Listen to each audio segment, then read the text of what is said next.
జై శ్రీరామ్. వెంకటేశ్వరు కూడా పంచాంగం వింటారండి. దాన్నే ఉగాది ఆస్థానం అంటారు.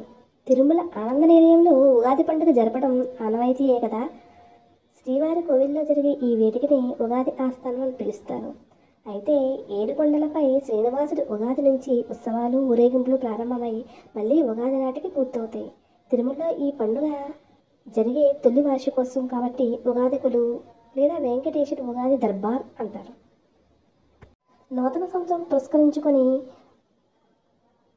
మూలమూర్తికి 4, ఒకటి కిరీటానికి, రెండవది నంద ఖడ్గానికి, మూడవది తోమాలగాను, నాలుగవది ఉత్తరీయంగాను అలంకరించే పట్టు వస్త్రాలను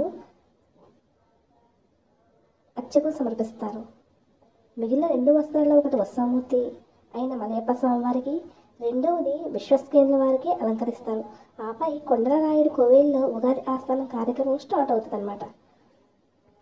ఆనంద నిలయాన శ్రీవారి పాదాలపై ఉంచిన నూతన సంవత్సర పంచాంగాన్ని ఆస్థానం అన్న సిద్ధాంతి వారి చేతిలోకి తీసుకుని స్వామివారికి భక్తితో చదివి వినిపిస్తారు. ప్రత్యేకంగా శ్రీనివాసుడు జన్మ నక్షత్రమైన శ్రవణం ఫలితాలు వివరిస్తారు. అలాగే శ్రీదేవి భూదేవులకు వారి నక్షత్రాలను ఉత్తర ఫాల్గుని రేవతి నక్షత్రాల ఫలితాలను కూడా వినిపిస్తారు. తర్వాత ఆనాటి తిథి వార నక్షత్రాలతో పాటుగా నూతన సంవత్సర ఫలితాలు, లాభ నష్టాలు, నవగ్రహాల గతులు, సస్యవృద్ధి తదితర విషయాలన్నీ కూడా వినిపించడం సాంప్రదాయంగా వస్తుంది. ఫలితంగా స్వామి ఆ ఏటి విపత్తులను తీవ్రతను తగ్గిస్తాడని, లోకక్షేమం కలుగుతుందని విశ్వసిస్తారు. ఉగాది రోజున ఖజానా అధికారులు స్వామివారికి హుండీ రాబడిని, ఆదాయ వ్యయాలను, ఉత్సవాలను సంబంధించిన విషయాలను, ఇతర ఆలయాల విశేషాలను వినిపిస్తారు.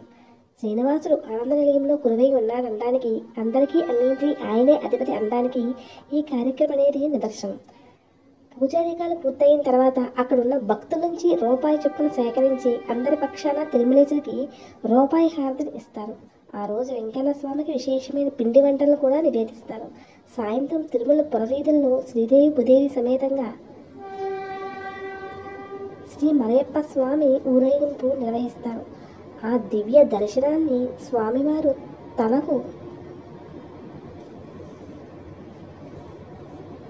కొత్త సంవత్సరం ఆశీస్సులను అందిస్తున్నట్లుగా భక్తులు భావిస్తారు.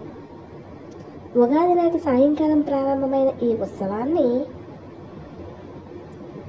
40 రోజుల పాటు కొనసాగిస్తారు. దీన్నే నిత్యోత్సవం అంటారు. ఈ నిత్యోత్సవం ఉగాది నుంచి ప్రారంభమై దాదాపుగా 40 రోజులు కొనసాగుతుంది. ఇలాంటి నిత్యోత్సవాలు తిరుమల తిరుపతి వెంకటేశ్వర స్వామికి జరుగుతాయి. అయితే ఈ పంచాంగ శ్రవణం చేసిన వారికి, విన్నవారికి నవగ్రహ అనుగ్రహం లభిస్తుంది. సూర్యుని వల్ల శౌర్యం, చంద్రుని వల్ల భాగ్యం, కుజుని వల్ల సకల శుభం, బుద్ధుని వల్ల బుద్ధి, బుధుని వల్ల బుద్ధి వికాసం, గురుని వల్ల విద్య, శుక్రుని వల్ల సుఖం, శని వల్ల దుఃఖరాహిత్యం, రాహు వల్ల కీర్తి, కేతువు వల్ల వంశవృద్ధి అనేది ఫలశ్రుతి. ఈ తిథివార నక్షత్ర యోగ కరణాలనే 5 కూడుకునే ఈ పంచాంగాన్ని వెంకటేశ్వరుడు కూడా వినిపిస్తారు. ఉగాది నాటి ఆచారాల్లో పంచాంగ శ్రవణం అనేది ప్రత్యేకంగా చెప్పుకోవచ్చు. ఇందులో కొత్త సంవత్సరంలో సంబంధించే ఫలితాలను, సంవత్సరంలో జరగబోయే శుభాలను, లాభ నష్టాలను, ఆదాయ ఫలితాలను, వర్షపాతము, పంటల వివరాలు, వ్యక్తుల జాతక ఫలితాలు, ఒకటేమిటి అనేక విషయాలు ఈ పంచాంగ శ్రవణం ద్వారా తెలియజేస్తారు.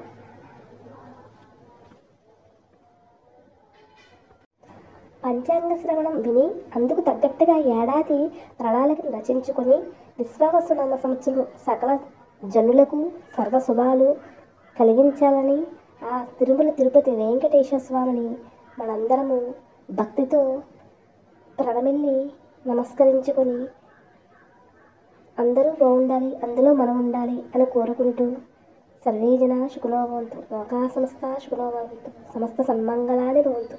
ఓం శాంతి శాంతి శాంతి శాంతి.